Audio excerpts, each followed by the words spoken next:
Words are weird, and rarely is that more apparent than when you're learning another language. I mean, before I started learning Spanish, I didn't notice it much. I wasn't focusing on it, I guess. But then I soon learned that the word hacer means both to make and to do. Okay, no biggie. Every time we'd say make or do, we just have to say hacer instead. But it sucks to be a Spanish speaker. When they would normally just say hacer, now they have to pick between make or do. If you hang out with a Spanish speaker learning English, you'll often hear them making cute mistakes. Did you make the laundry? But what goes around comes around. In Spanish, they have two different words for to know, saber and conocer. And these words are not interchangeable. They'll know what you're saying usually if you get it wrong, but you'll definitely be wrong. In this video, I'm not only going to tell you all about saber and conocer, I'm going to give you a trick you can use in the future whenever you encounter a similar situation.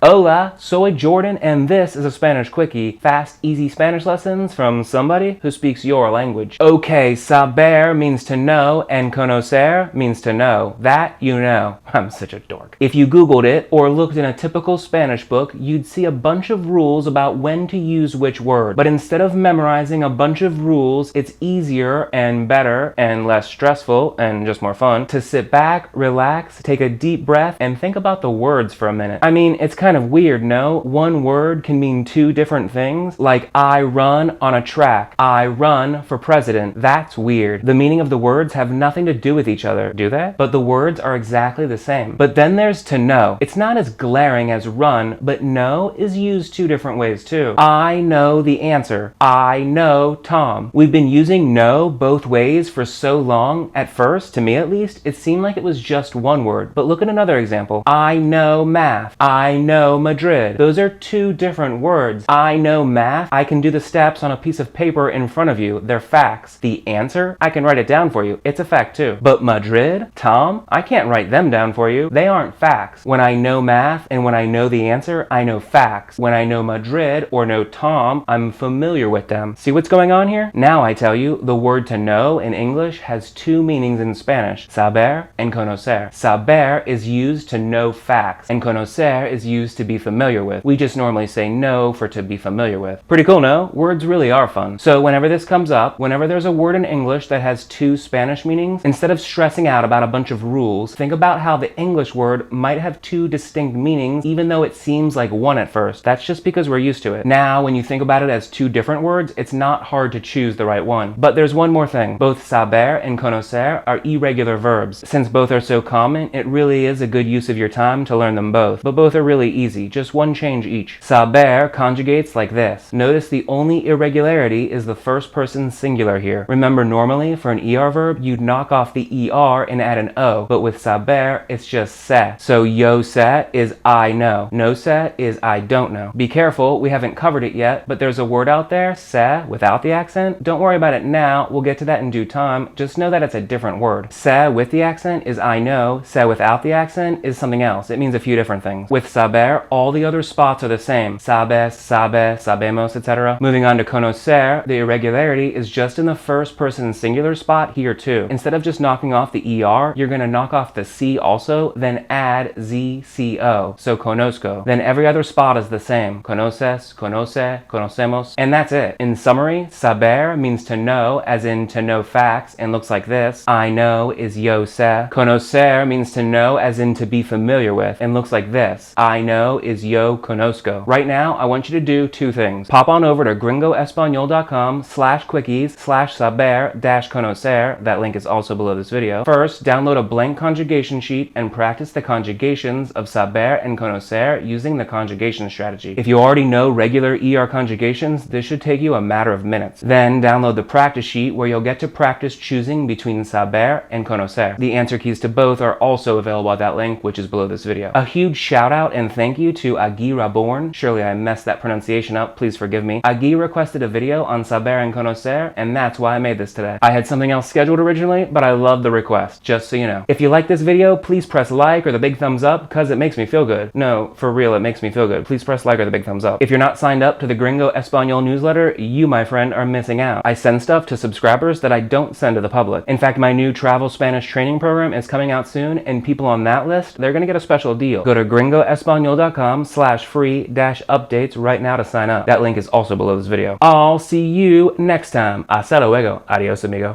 Hola, soy Jordan, and this is a Spanish Quickie. This is Spanish Quickie. Hola, soy Jordan. Hola, soy Jordan, and this is a Spanish Quickie. This is a Spanish Quickie.